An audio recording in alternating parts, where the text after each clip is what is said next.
오늘은 3단원 지역 세계의 교류와 변화에서 2단원 동아시아 지역 질서의 변화, 그 중에서도 명청대의 사회와 대의 교류에 대해서 배워보도록 하겠습니다. 교과서는 108쪽부터 109쪽을 펴면 됩니다. 명청대에는 사회가 굉장히 크게 변화했는데요. 그런 명청대의 사회 변화는 굉장히 중요한 내용들을 담고 있기 때문에 이번 시간에 잘 따라오기 바랍니다. 사회 변화에 대해 먼저 배워보도록 하겠습니다. 명청대에는 농업 생산량이 비약적으로 증가하게 되는데요. 그 이유는 그동안 누적되었던 농업 기술이 발전된 것도 있고, 신대륙을 통해서 감자나 옥수수 등 새로운 작물이 보급되면서 인구 부양력이 늘어났기 때문에 인구도 늘어나고 그 인구를 부양하기 위한 농업 생산량도 그에 맞춰서 늘어나게 됩니다. 또한 명청대에는 상품작물 재배가 활발해지게 되는데요. 상품작물이라는 건 자급자족을 위한 게 아니라 시장에 내다 팔 목적으로 의도적으로 생산하는 작물을 말합니다.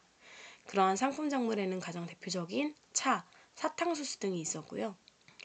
이에 따라서 명청대에는 지역이 분화하게 되는데 기존의 창장강 하류지방이 농업지대의 중심지였던 것과 달리 명청대부터는 창장강 하류지방이 농업이 아닌 수공업 집중 지역으로 바뀌게 됩니다.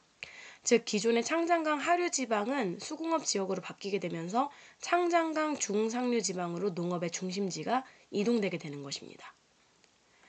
그리고 아까 말했던 것처럼 창장강 하류지방에서는 수공업이 발달하게 되는데 도자기, 면포, 비단 등을 집중적으로 제조하는 기능을 하게 됩니다. 또한 해외 교역이 발달하면서 은이 중국으로 대거 유입되게 되는데요. 이 당시 일본이나 아메리카 지역에서 생산된 은이 중국으로 마구 유입되었기 때문에 이로 인해서 중국에서는 은으로 세금을 납부하는 제도까지도 만들어지게 됩니다. 또한 명청대의 사회 주도 계층, 사회 지배 계층에는 신사가 있습니다. 신사는 학생이나 전에 관료를 했던 사람 또는 현재 관료를 하고 있는 사람, 이런 사람들을 전현직 관료라고 하는데요. 그런 사람 등 유교적 소양을 지닌 계층을 의미합니다. 이러한 신사들은 지방관에게 적극 협조하면서 향촌의 질서를 유지하는 기능을 했고 그 결과 국가를 위해서 일해야 했던 부역 그런 것들을 면제받거나 가벼운 형벌 같은 것들은 면책되는 그런 특권을 누릴 수가 있었습니다. 이게 당시 16, 17세기에 세계의 은이 중국으로 모이게 된 모습을 보여주는 지도입니다. 이렇게 유럽에서는 중국으로부터 비단, 차, 도자기, 향료 등을 수입하느라 이 대금을 은으로 중국에 납부했어야 했고요. 이러한 은은 아메리카나 일본에서 생산된 은이 이렇게 중국으로 들어오게 됩니다. 명청대에는 학문도 발달하게 되었는데요. 송나라 때 만들어졌던 주자학, 즉 성리학이죠. 성리학이 국가의 학문, 관학의 역할을 했지만 명대의 이런 관학이었던 성리학이 점점 이론과 형식에 치우치면서 새롭게 학문이 등장하게 됩니다.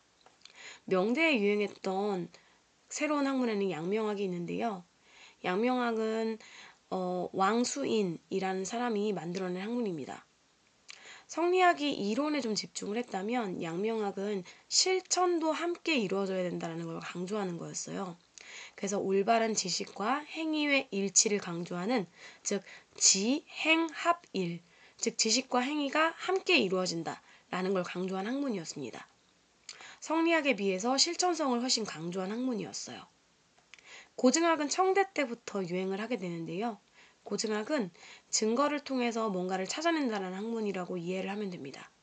즉 문헌을 실증적인 방법으로 연구를 하는 학문이라고 볼 수 있습니다. 명청대에는 송대부터 발달하게 된 서민문화가 더욱더 꽃피우게 되는데요. 그 배경에는 상공업이 발달하면서 서민의 지위가 향상되었기 때문입니다. 명대에는 수호전이나 삼국지 연의 등의 소설이 유행하였고 청대에는 홍로몽 등의 애정소설 같은 사람들이 좋아할 만한 소설 또는 희곡 그리고 경극 경극이라는 건 북경지방에서 나타났던 그 연극 형태라고 보면 돼요. 공연장에서 극을 올리는 형태인데요. 그런 극 공연도 발달하게 되었습니다. 또한 명청대에는 다른 외국 세력과 대외 교류를 활발히 이루어냈기 때문에 새로운 문물들이 대거 들어오게 됩니다.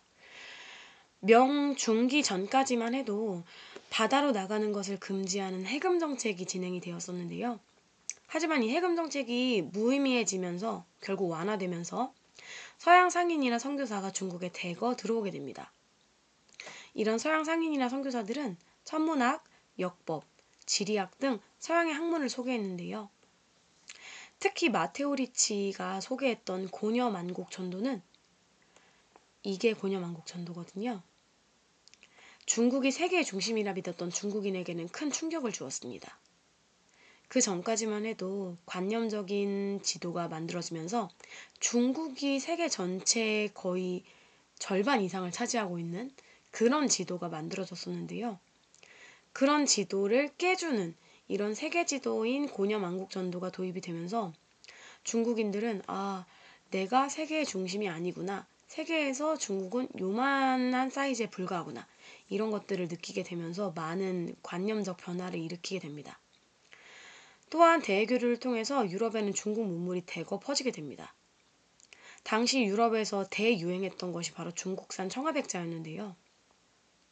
이 청아백자는 이후에 네덜란드의 델프트 지방의 도자기 만드는 것에 영향을 주면서 이렇게 델프트가 도자기로 굉장히 유명한 지역이거든요. 이런 것에도 영향을 주게 됩니다. 또한 유럽에서는 중국의 유교와 과거제에도 큰 관심을 보였다고 합니다. 오늘은 여기까지 하겠습니다.